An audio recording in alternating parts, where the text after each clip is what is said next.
I'd like to talk a little bit to you today on poor posture. You know, a lot of these problems start in kids, in kids in school. And one of the problems that we're seeing, not just in children, but in adults as well, is something called forward head posture. Now, normally, your head should be balanced over your shoulders when you're looking sideways this way.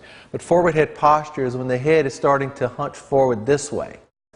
Now, we know kids, they slouch in their chairs and their heads are in this position.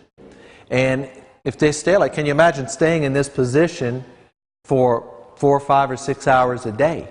After a while, your body starts to conform to this forward head posture, and this is the way you kind of get stuck in this position, right?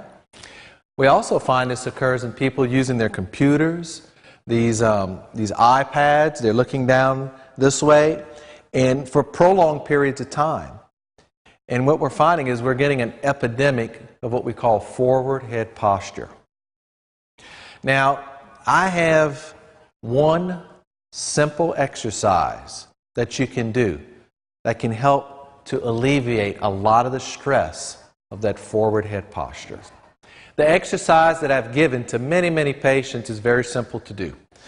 I have you stand against the wall. You put your feet all the way back, then your buttocks touch in your back, and then your head touches. But this is the thing. With the head, don't bring the head back this way. Keep looking straight ahead and just bring the head back straight. So you're kind of tucking your chin when you do this.